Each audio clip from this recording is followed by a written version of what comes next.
All right, Mitch, hold on. We're almost on Instagram. Chase always fixes. Always. And I got you on boom. Facebook. Hold on, Chase. I A don't see miracle. you. all right, there is a delay, Mitch. We are live on See, I don't- Instagram. I don't see it Boy, yet. what's going Oh, on, there man? you go. There you go. How was your weekend, Mitch? All right. Mine was good, guys. What's going on? I'm taking over Steve's B-roll, as people will call it. We are going to be going over what just happened this past weekend with Mr. Justin Smith himself. So let's roll into that. We'll talk about all the highlights and everything that just happened. That's pretty good, Mitch. Actually, you got thrown right into that and just took care of it. That's good. I like it. Yeah, so it is Tech Tuesday, so we're going to talk technical stuff that happened during the last race, which is a Silver State 300 for us. And our goal is to kind of let you know what we ran into, what we broke, and what we're doing to fix it. And maybe that's something that you could put into your car as well, or your UTV, depending on how you describe it. But one of the people that went with us to the race was Chase, because obviously he's going to video a whole bunch of stuff, or at least he thinks he's going to video a whole bunch of stuff, right, Chase? Keyword being think. Yeah, you think. So we were headed to the race first thing in the morning on Saturday. Our start time was about 10:30, and it was like 7 in the morning, and Chase is trying to haul ass to get ahead of us. And lo and behold, we're jamming along, headed to the race, and then whoop, everyone's like pulling over out of the way because there's a cop got somebody pulled over, and as we pass by him, we see that it's Chase. Yep. So, So you got a ticket, sir, right? I got pulled over twice. What? And You blew the punchline. Yes. You have no idea how this stuff works, and you're a video guy. Yeah, I don't. I was trying to set up the first ticket, and then boom, drop the mic on the second ticket. Long story short, yeah, I got pulled over, and then I tried to catch back up to the guys and get them with the drone again. I just made the passes on Brandon Sims himself, people. I passed the one and only Brandon Sims, like he was standing still. Did you doing say nowhere. Brandon? Yes, Brandon Sims. Should we add that one to the list? Yes. You got to add him to the list of people we sponsor. But yeah, I got pulled over twice. So the moral of the story is if you get pulled over 3 times, you instantly go to jail. So I didn't get pulled over a 3rd time, luckily for me. So I have a little bit more to add to that. As we were passing Chase the first time he got pulled over, he boogies around everyone and passes Jake Carver. Jake told Chase when he passed him the first time, seeing that he got a ticket, hey, like in 3 miles there's another cop, watch out. And then what happens? Chase passes Jake, and then Jake passes Chase getting his second ticket after you were warned you got a second ticket. Look, I don't like to text and drive, so I wasn't looking at my phone, thank you. You're so full of crap. He's so full of it. And Josh, you know it, you deal with him all day long. How do you even do that? I can't do it. You're in the same training regimen. You're immune to bullshit? Basically. Okay, yeah, that's what it is. So, enough of that. Back to the race. I'm going to give you a short synopsis. Showed up with our brand new car. Love our car. Tons of testing. Over 300 miles of testing on the car, actually, before we got here. Tons of clutch testing, tons of other things. And started the race. Immediately, most of this race is actually, or at least 50% of this race is flat, graded power line roads that you are at least 90 miles an hour plus on these things. So you start the race and you pin it. It didn't take very long. We found out that 95 or up was not going to work because belt temp was too high. So we backed it off, and we found out that 75 miles an hour was our max with the current clutch issue. We did not know what the problem was at the time. We have since found the problem and remedied the problem, but at the beginning of the race, it was new to us, and 75 miles an hour was our max. Anything more than that, and we had too much belt temp. We did blow a belt right away while we're trying to figure it all out. Figured it out, ran 75, everybody else is going 20 miles an hour faster than that. Knew we didn't have the pace, so we just kind of settled in. Figured we could make the best showing we possibly could. But at race mile 90, we had a rock get between the wheel and tire, between the wheel and the caliper, and snap the brake line off. Banjo fitting broke off, and we lost rear brakes. When that happened, luckily we do have a shut-off system in the car, so we can turn the rear brakes off, we can turn the front brakes off. So we turned the rear brakes off and we ran the rest of the race in front with just front brakes. So that slowed down all of our short, tight, technical stuff where you need the brakes. And we were slow by 20 miles an hour in the fast stuff. So at that point we were not competitive, and all we could do was finish, which is what we did. We started 33rd, we finished 12th. We're pretty proud of that because other than the clutch issue and a freak rock getting a hold of that brake line, the car is solid. We could race it again right now, and we're pretty proud of it. It's fast. We weren't able to show it this race. We'll do that next time. But what we want to do for Tech Tuesday is kind of show you what happened to the brake line, and maybe some of the things that you should do to remedy that, and some of the things that we're doing to fix that. Now, obviously, there are mud flap systems, rock guard systems that are out there and available. Plenty of them. You can take your pick if you like, but Rock Knocker is one that supports our team. It's something that we support heavily. It's somebody that we support heavily. So consider their products. They are awesome guys, and they make great stuff. We have those on the car, but the front mud flap that we've run for many years and many seasons, we felt was doing an adequate job because we hadn't had any rock and wheel issues in the past. But this race had more gravel than most with graded roads, and then right into sand washes immediately after. Clearly we had a freak rock bounce off the arm and get back up in there that these couldn't handle. So what we're going to do is kind of build a custom system for the race car, but I think there are some that are out there you might want to consider. So let's take a look inside this area. Mike Dove says Andy is a good dude at Rock Knocker. There you go. He really is. So as well as Max Russ loves mine Rock Knockers. Loves his Rock Knockers. Loves those rockers. Everybody loves a good pair of knockers. All right, well, obviously you guys can see the hub and assembly, spindle assembly that we run on the race car. It's a billet ZRP with a big bearing. It also has a big drive flange. We run a larger diameter rotor, which gives us more stopping power. That larger diameter rotor also pushes the caliper a lot closer to the wheel. The clearance from the caliper to the wheel is very similar to a factory caliper location to a 14-inch wheel, which is very tight, and everybody knows that you can get rocks in there and screw it up. We need to do a better job of keeping rocks from coming into this area up in front. So Chase, if you can take a look at the arm, you guys can see how blasted this chromoly is and how rough it is compared to, say, the top area that's raw and smooth chromoly. You can see that this has all been completely sandblasted by rocks. So what's happening is we're getting rocks off the arm, deflecting in between the wheel tire, between the wheel and the caliper. And in this race, what happened is this banjo fitting was right there, and a rock came around and snapped the banjo fitting right off, or snapped the bolt holding the banjo fitting right off. The other half of the bolt's still in the caliper, and that's where our brakes went. So what we are doing moving forward is kind of a custom thing. You guys aren't going to be able to buy this, so don't ask us. But what we're doing is building a custom rock guard that attaches to the arm. This is actually for the other side. This mounts to that other arm over there. But if you kind of look at it this way, this will be sealing within 1/4 of an inch to the wheel B-lock. Now the wheel doesn't move, the tire moves a lot, so it's really hard to put it up here up against the tire and not actually knock the sidewall or get yourself a flat or rip this off. But this will be up here snug, up against the B-lock, keeping any rocks that shoot this direction from nailing the caliper. Some of the things that you have to look out for, though, is you really need some of the air to get through here and cool this off, especially in racing. So what Jordan's doing on this system is this is actually going to have screen material in it that lets a little bit of air go through, but no rocks.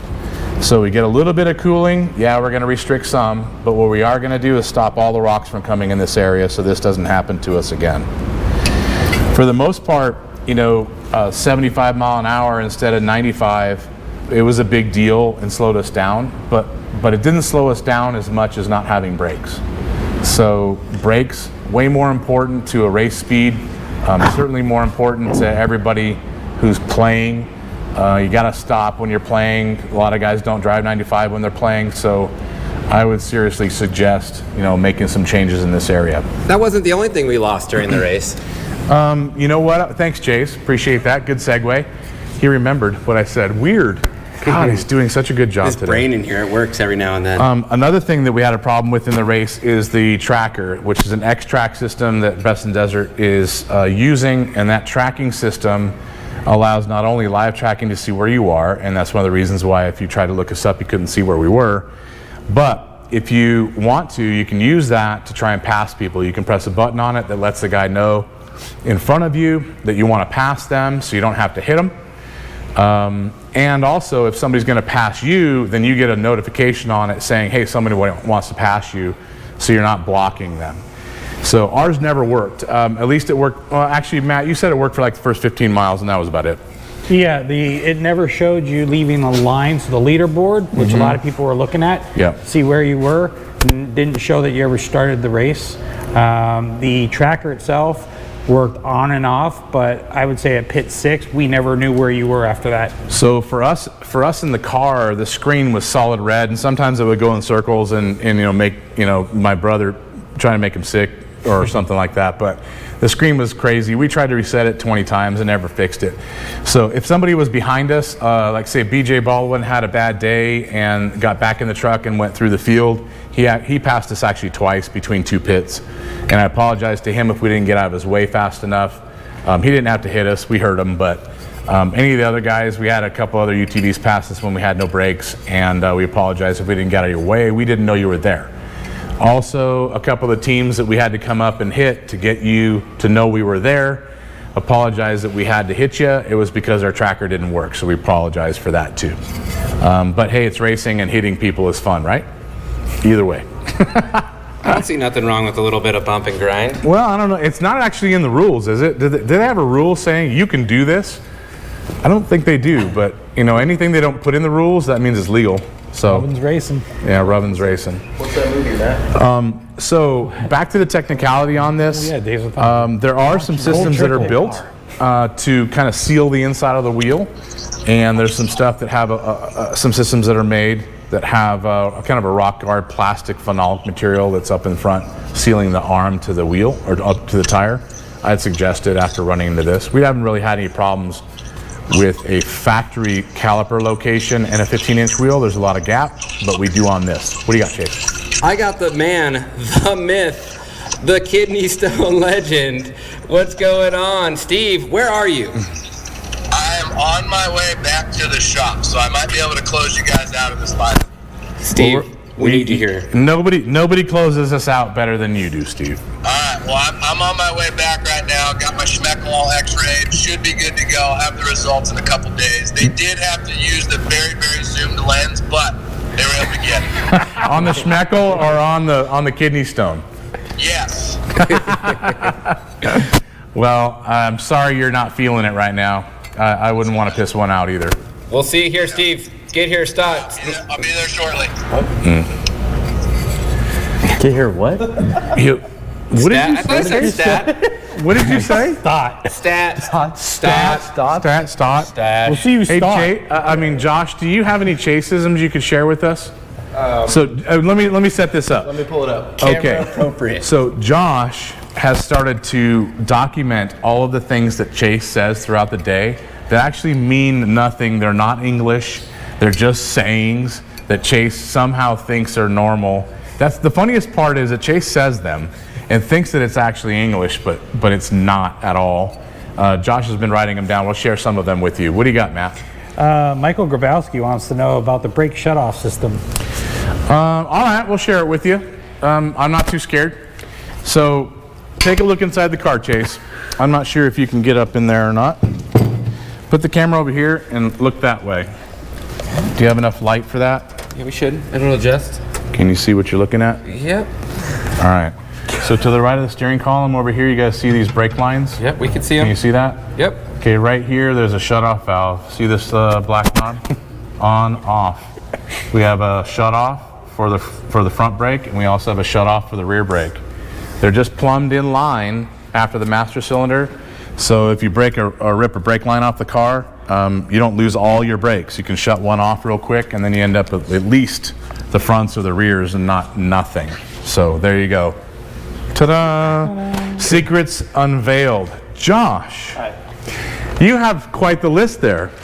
What do you got? These are things that Chase says that are noteworthy. You got to say it loud, Josh. Well, he calls laptops labtops. Lab-tops? Laptops. Okay. I'm trying to find appropriate ones. Here, I'll take the camera. Maryland. He calls Maryland Maryland. You can teach an old dog new tricks, but you can show him a new way home. Which means nothing. He got a package once and he said it arroved to his house. It arroved? It arroved. He calls canola oil. My other epiphany. Other epiphany? Showing up to time on work. That's a good one. Calls them euphemisms. Euphemoric. Take me to the slammer, Josh. That's a good one. Hey, Chase, what does take me to the slammer mean? Take me to the slammer. That's like the editing bay, you know, where we go and just cut it up. Oh, I thought it was sexual. No, I mean, it could go. It's a multi-purpose phrase. Okay. What else you got? It sounded like a chugboat. Okay. Which one? It makes much more vulnerability points, Tony. Vulnerability points. There's some other ones, but I don't think we can say them on here. Okay, well, I'll give you the camera back. Thank you. Thank you for sharing some of Chase's intelligence with Good us. job talking, Josh. That's what I'm more impressed with. Job talking? Is that what you said? Good job talking. There it is. Yes. Hall Designs wants to know stock, master, and reservoir. Yes. Answer is yes on both. Yes. And I'll tell you why. Not very many people know this, but the brake system that on a Can-Am is actually designed and built by Brembo. Brembo has a factory division that is not tagging everything with their name on it, and designs and makes parts for all the factory stuff. Brembo is badass, obviously, and they know exactly what they're doing. Now, the feel of the pedal, the brake forces, brakeability, if you drive a brand new Can-Am with factory wheel size on it, the brakes are incredible. When you start putting bigger wheel and tire on it is when they suck. But the design and pressure and feel of what you get out of the pedal versus caliper input should still not be changed. All you have to do is run a rotor larger diameter to give the force back and leverage back to the caliper. We run everything factory with the exception of the brake lines. We run hard lines everywhere so none of the factory soft lines expand. With a 33-inch tire, we can step on the pedal on the street and lock all 4 tires up at 60 miles an hour. So I think the factory stuff is the best at this point. Matt. We're getting requests to see inside the cockpit because I don't think you've ever actually really shown, since the car was built, what it looks like inside. Well, And they're impressed by the engineering. Well, thanks, but I'm not sure I can turn this on right now. Let's see if we got anything that's actually disconnected. No, we got a little bit. Come on in. We'll turn that on. Matt, can you turn the GPS on over there? So, Chase, actually, you know what? I think maybe the other side would be best. This side's a better angle. Yeah, why don't you go over there? I will say I'm surprised this car is not all the way apart already. Tony would typically have this thing completely dismantled already, but I've made him refrain. Well, another thing to think about too is that the car fared so well, we really don't have anything to do to it from like a standard prep on the car. We have some things we want to check because it's brand new, but everything was really tight on it, so we're not going to dig as deep into our prep as we normally would. But in the cab, Chase, press that accept button, please. Yep, touchscreen. There you go. All right, you guys. So in the cab, or cockpit, as Matt would say, what we've got I was quoting. is we've got a PDM system, so all these switches that you see on both sides, it's like a Switch Pro system, but it's actually an intelligent system where we can program each button to be 5 amp, 10 amp, 15 amp. There are no breakers, there are no resettable, or there's no fuses, there's no relays in the system. It's all computer solid state, so we can program every switch to be what we want.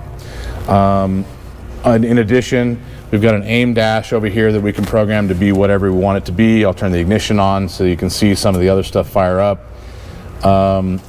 We can tell every single one of these gauges to be whatever we want. We can tell them to turn yellow and red at different temperatures or different pressures, and give us warnings. We have individual control over clean air systems. So there's a knob on Chase's side on the top right over there. That knob on the top right next to the red button. That is a control over clean air to your individual helmet. So the navigator has his own clean air control. If you turn that up, it'll actually probably turn on, Chase. Crank it. Okay, right behind you. There's clean air coming out of that hose. Yep. And navigator. Those at home in my room. Yeah, so driver and navigator may want different amounts of air, so we have 2 different units for that. I've got a power steering power control on this side. I've also got some tricky switch over here so we can show you guys at a night race what the engine can do out the exhaust. You'll see that in the future.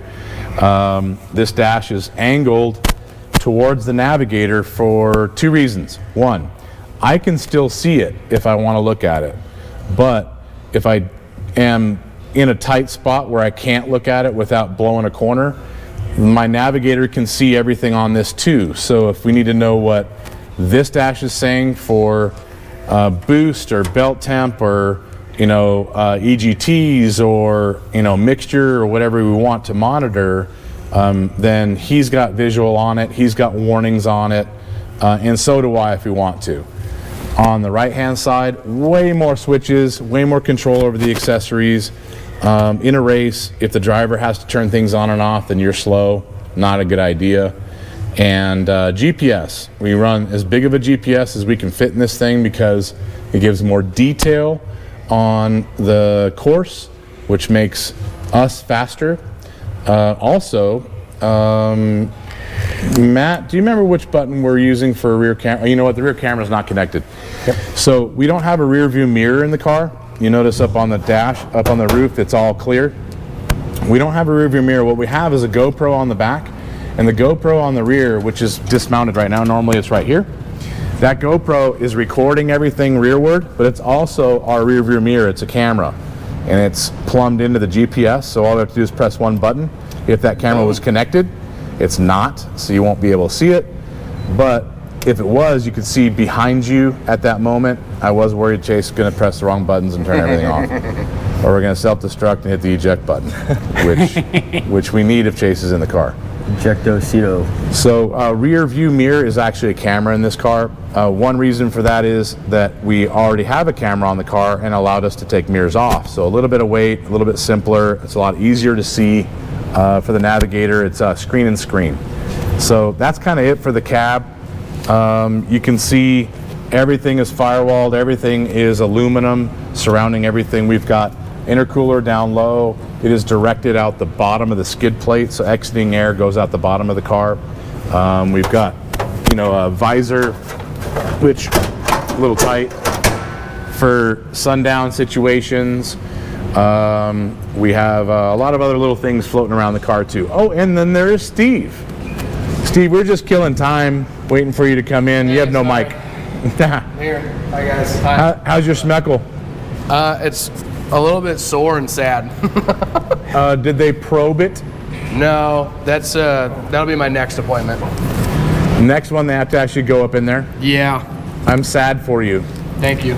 It's well, making me I'll find out Friday. Okay. What needs to happen? What needs to happen? Matt, Mitch, do you guys have any questions with regard to the inside? Nothing regarding the inside, just what do you got? Some random stuff. Okay, I'll walk around. What do you got? Cave598 wants to know, when switching from Coyote 32s to Tenzer 33s, Will I lose top end speed if not doing any upgrades to my clutch? That's kind of a tricky question. Here's why, because whether they say they're a 32 or a 33 doesn't mean really squat. You need to measure it with a tape measure, because sometimes your 33s are shorter than a 32. It's all about the weight of the tire and the diameter. So double check, see where you're at. If you're going to put a taller tire, physically a tire that measures taller on there, you're going to lose some bottom end acceleration. You will gain some top end speed. If you put a heavier tire on it, you're going to lose both.